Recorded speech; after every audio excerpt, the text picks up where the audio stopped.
Bonjour les amis, j'espère que vous allez bien. Bienvenue dans cette nouvelle vidéo. Comme vous l'avez lu au titre de la vidéo, je vais arrêter ma préparation pour la qualification pour Olympia. Je sais, c'est très soudain et inattendu comme annonce. Après un an de préparation, un an d'investissement en temps, en finances, en tout ce que vous voulez, un an de travail vraiment intense et une progression folle. C'est vrai que c'est vraiment dommage et inattendu d'annoncer ceci, mais je vais vous expliquer pourquoi. Et vous allez me dire vos raisons en commentaire. Si ça vous surprend, si vous êtes pour ou contre, enfin bref, on va en parler. Comme vous le savez, il y a 2 ans, j'ai arrêté le bodybuilding pour me consacrer sur mes études et c'était une bonne chose parce que j'ai pu vraiment faire les études que je voulais, avoir le travail que je voulais, donc commencer à construire une carrière professionnelle.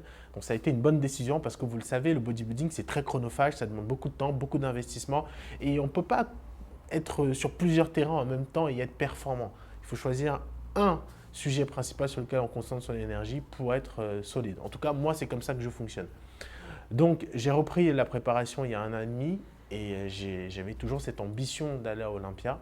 À l'origine, quand j'ai commencé le bodybuilding, mon objectif, c'était d'aller à Olympia, faire 2 compétitions maximum et me retirer du monde du bodybuilding. C'était ça, à l'origine, mon ultime objectif que j'ai repris cette année. Et donc, vous vous demandez pourquoi j'ai envie d'abandonner cet objectif après une progression aussi impressionnante et un parcours assez sérieux parce que j'ai fait une préparation où j'ai vraiment tout donné.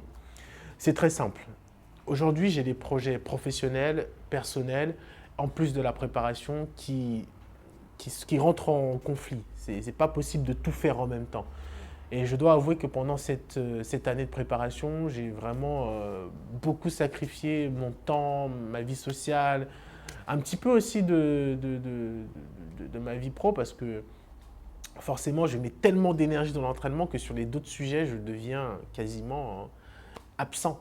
Et ça a beaucoup eu d'impact sur ma vie professionnelle, sur mes études, sur plein de choses, sur mes projets perso qui ont pris beaucoup, beaucoup de retard. Et comme vous vous en doutez, le bodybuilding, ça demande un investissement financier. Aujourd'hui, je suis en train de faire un projet de création d'entreprise personnelle. Ça demande aussi un investissement financier colossal. Honnêtement, je ne peux pas avoir deux pôles de dépenses aussi importants. C'est juste pas possible. Et j'ai vraiment fait preuve de lucidité et je me suis dit, il faut que je prenne la bonne décision. Est-ce que j'ai envie de mettre toute mon énergie aujourd'hui dans le monde du bodybuilding, aller dedans, dépenser de l'argent, dépenser de tout mon temps, abandonner mon projet pro et toutes les opportunités qui se présentent à moi aujourd'hui, ou mettre de côté ma préparation que je fais actuellement, et peut-être que j'y reviendrai plus tard, et saisir les opportunités qui se présentent à moi et pouvoir avancer professionnellement, construire une stabilité et après revenir au bodybuilding. Donc je me suis posé toute cette question-là. Les opportunités que j'ai aujourd'hui, peut-être demain je les aurai plus. Le bodybuilding sera toujours là. Je suis un passionné. J'aurai certainement toujours cette envie de reprendre les préparations et d'aller chercher une qualification. Donc voilà, toutes ces questions se bousculent dans ma tête et je me dis bon, il faut être lucide, il faut prendre la bonne décision. Et il y a même certains qui m'ont proposé ouais, fais une cagnotte, etc. On va t'aider pour ta prépa. Alors les gars, vous êtes super gentils, je vous adore. Mais jamais je vous demanderai un truc comme ça. Déjà, même pour moi, ce serait extrêmement gênant de faire ça. Ça veut dire quoi? Que je m'impose un objectif et c'est à vous de l'assumer? Non, c'est pas comme ça que ça marche. Donc ça, c'est non. Je ferai jamais d'appel à cagnotte pour faire une préparation. Ça, c'est mort, mort. Oubliez cette idée. Le meilleur moyen, vraiment, j'insiste là-dessus, de me soutenir, je l'ai souvent dit, même si je ne le dis pas toujours, c'est d'utiliser mon code promo chez TeamFit, STEPH10. Voilà, c'est un code promo qui vous offre 10% de réduction sur l'ensemble des produits présents sur la boutique TeamFit. Donc voilà, le bodybuilding, ça me coûte vraiment très cher en temps, en énergie. Et je le dis, hein, une prépa, ce n'est pas souvent une partie de plaisir. Je sais qu'il y a des compétiteurs qui regardent cette vidéo et qui vont comprendre ma phrase. C'est très difficile de faire une préparation de bodybuilding. C'est pas quelque chose d'anodin. Faire 113 kilos, comme ça a pu être le cas pour moi, je vous avoue que dans la vie de tous les jours, ça m'a vraiment handicapé. Je ne me sentais pas du tout à l'aise et je me disais non, j'ai pas envie d'avoir ce physique en permanence parce que c'est extrême, c'est beaucoup trop. Et c'est difficile. C'était la première fois pour moi que je faisais 113 kilos. En fait, ça m'a un petit peu bousculé dans ma vision du bodybuilding. Et à un moment donné, je me suis dit, bon, voilà, je monte 3 escaliers, je suis essoufflé. Je parle 5 minutes, j'arrive pas à reprendre mon souffle. Enfin bref, c'est compliqué. Après, bon, derrière, je faisais pas de cardio, mais voilà, c'est pour vous dire que j'ai commencé aussi à remettre en cause ma pratique et me dire que j'ai investi de l'argent, j'ai investi mon temps, j'ai investi plein de choses. Je m'abîme un peu quelque part. Au final, j'ai aucun retour sur investissement et c'est par pure passion. Je le dis encore une fois, le bodybuilding, c'est pas mon métier. Il y a beaucoup qui le disent à tort que c'est mon activité professionnelle, mais encore, c'est pas du tout. Hein. Je gagne rien avec le bodybuilding. Pas d'argent, que dalle. Au contraire, j'en perds même beaucoup. Donc ça, c'est pas mon activité professionnelle. À côté, j'ai un travail qui, justement, le bodybuilding a eu beaucoup d'impact dessus et où c'est pas terrible de pouvoir concilier ces deux choses qui demandent beaucoup de temps. Donc c'est ça qui m'a posé problème, beaucoup de problèmes.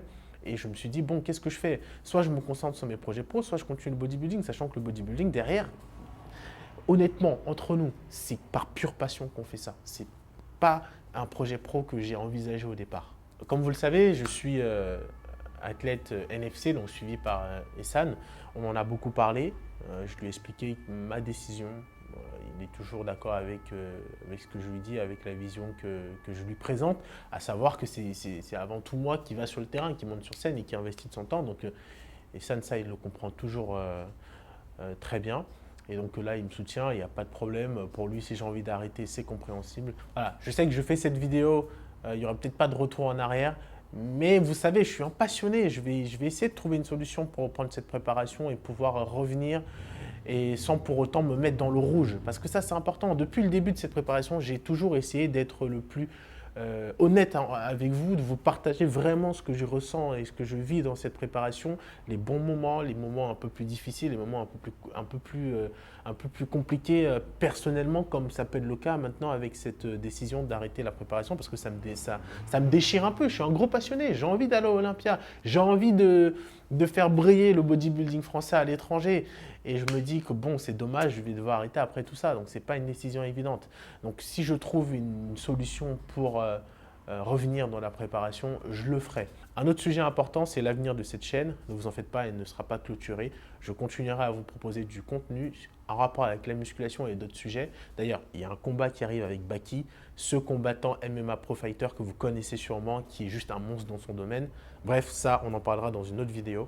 Et pour continuer sur la lancée des réseaux, il y a une chose aussi que j'ai beaucoup ressenti ces derniers temps et qui aussi m'a un petit peu, c'est un peu une défaite de l'avouer, hein, mais ça m'a un petit peu aussi encouragé à me dire, bon, c'est le moment d'arrêter le bodybuilding, c'est qu'il y a une grosse aversion qui est de plus en plus forte, qui est créée autour du bodybuilding. C'est-à-dire que les gens maintenant, voilà, tu fais du body, c'est limite si on ne veut pas te cracher à la gueule. Donc, moi, je ne peux pas me permettre de faire ma préparation hors réseau, hors caméra. Je le dis très clairement. Ça me fait plaisir d'afficher ça, de partager ça avec vous, parce que c'est aussi une fierté. Mais ces derniers temps, putain, les attaques que je reçois, je suis désolé, c'est incroyable, quoi. Tu sais, je me dis que, franchement, si vous pensez que le virtuel, ça n'a plus d'impact, bah, c'est que vous vous trompez très, très lourdement. Ça a beaucoup d'impact, ça a énormément d'impact.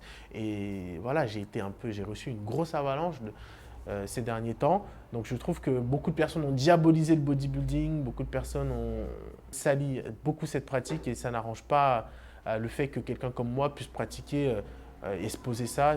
On ressent un peu beaucoup d'attaques gratuites. Bon bref, ça c'est quelque chose que j'avais accepté dès le départ, mais cette dernière année, ça s'est intensifié, mais à un point, j'avais jamais vu ça. Donc c'est aussi ça qui me pousse à me dire, bon, je vais peut-être arrêter. Et je sais, vous allez me dire, ne te concentre pas sur ce genre de choses, concentre-toi sur ceux qui donnent la force. Je vous le dis très clairement, c'est ce que je fais. Mais d'un côté, je ne peux pas non plus ignorer cette masse de haine qui vient te frapper comme ça. Donc ça, je ne peux pas l'ignorer, c'est humain, c'est comme ça. Mais voilà, c'est aussi ça qui m'a fait me poser cette question. Bref, vous avez mes raisons que je vous ai exposées. J'ai l'impression que ça paraît un peu ridicule dit comme ça maintenant finalement. Mais sachez qu'une préparation, c'est jamais une partie de plaisir. Ça prend beaucoup d'énergie, ça demande un temps fou. Ça demande beaucoup de ressources à tous les niveaux et ça va un petit peu gangréner plusieurs aspects de notre vie parce que finalement, c'est comme si j'avais 3 CDI en réalité. Préparation qui me demande beaucoup de temps, mon travail, plus la production de vidéos sur YouTube. Donc tout ça, là, je me dis finalement, bon, je ne peux pas être partout, plus mes projets perso. Je le redis encore une fois, je vais essayer de trouver une solution dans les prochaines semaines. Si je n'y arrive pas, malheureusement, ce sera un arrêt définitif. Et voilà, c'est vraiment avec beaucoup d'amertume que je prends cette décision parce que j'ai vraiment envie d'aller au bout de cet objectif et me dire, je l'ai fait, je n'ai plus rien à me prouver à moi-même parce qu'actuellement, j'ai des choses à me prouver à moi-même. Mais voilà, il faut être lucide et il ne faut pas se mettre dans la merde pour une préparation qui au final reste une passion. Je tenais encore une fois à vous remercier énormément pour tous vos messages d'encouragement, pour votre bienveillance. Je sais que parfois ici on s'autorise à vraiment parler ouvertement sans être injurieux. Parfois vous n'êtes pas d'accord avec moi, vous me donnez votre vision et on échange et on finit toujours par se comprendre. Et c'est ce que j'apprécie énormément sur cette chaîne, c'est qu'avant tout on essaye de rendre la chose intelligible et d'échanger de manière intelligente. Merci encore pour votre soutien et je vous dis à très bientôt.